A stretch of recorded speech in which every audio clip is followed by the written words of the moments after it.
Baik, Shalom. Perkenalkan, nama saya Onesimus Makena, Prodi PAK. Kali ini saya akan membahas tentang pengertian dan makna doa Bapa Kami.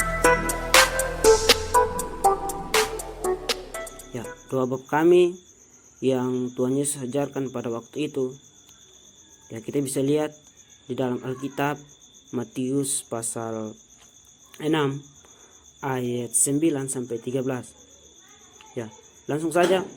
Hal yang pertama, Bapa Kami yang di surga. Di sini Tuhan Yesus mengajarkan kepada murid-muridnya agar mereka menyapa Allah dengan Bapa Kami, bukan dengan Bapakku.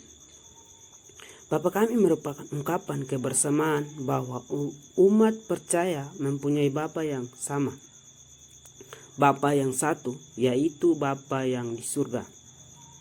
Kemudian hal yang kedua, dikuduskanlah namamu.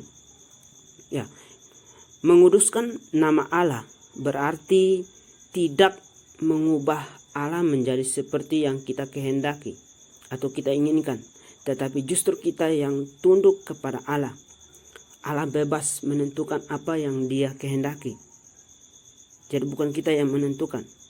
Tuhan Yesus sejak awal hendak mengingatkan bahwa doa bukan untuk mendikte atau memaksa Tuhan untuk menuruti kehendak kita, melainkan doa adalah biarlah Allah tetap menjadi Allah yang dikuduskan.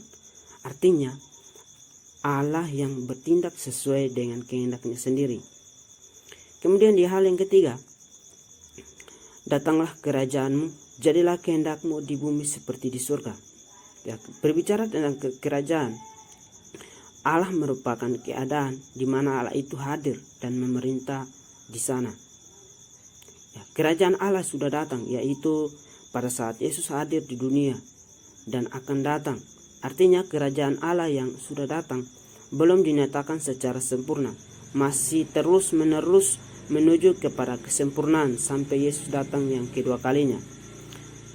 Berdoa dengan cara ini berarti mengakui dan mengundang Allah hadir dan memerintah menjadi penguasa atas dunia dan di atas hidup kita.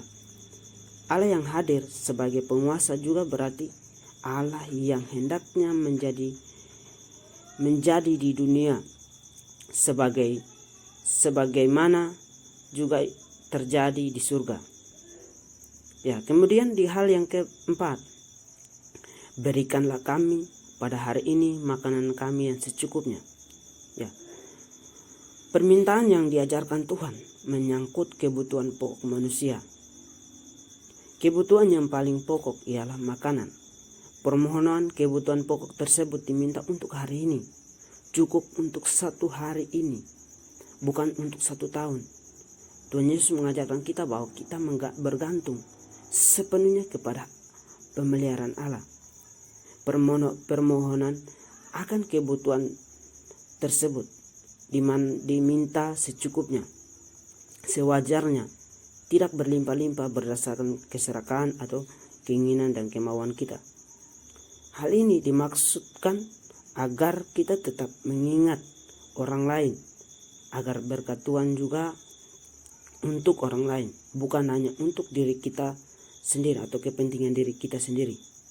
Kemudian di hal yang kelima, dan ampunilah kami akan kesalahan kami, seperti kami juga mengampuni orang yang bersalah kepada kami.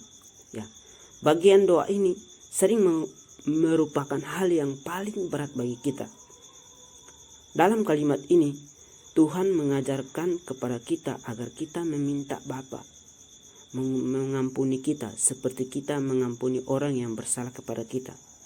Jadi kita mengatakan bahwa kita sudah mengampuni orang yang bersalah kepada kita. Itu berarti bahwa kalau kita tidak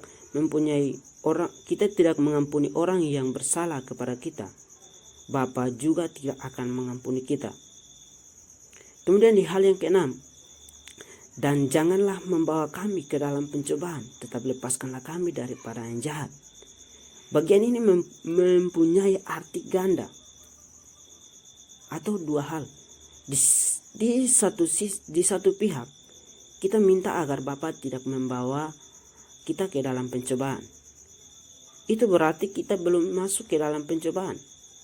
Tetapi di pihak lain, kita minta agar Bapa melepaskan kita dari yang jahat. Itu berarti kita sudah berada di dalam lingkungan si jahat. Ya, kalimat ini menyadarkan kita bahwa kita adalah manusia yang lemah, yang masih sering jatuh ke dalam pencobaan. Oleh karena itu, kita meminta agar Allah untuk menjauhkan kita dari yang jahat. Kalimat ini lebih menuju kepada minta kekuatan agar kita mampu melewati dan menjauhi setiap pencobaan yang ada atau setiap permasalahan yang kita hadapi. Kemudian di hal yang ketujuh, karena Engkaulah yang mempunyai kerajaan dan kuasa dan kemuliaan sampai selama-lamanya. Amin. Ya, bagian akhir ini dimaksudkan untuk memuji dan memuliakan Allah.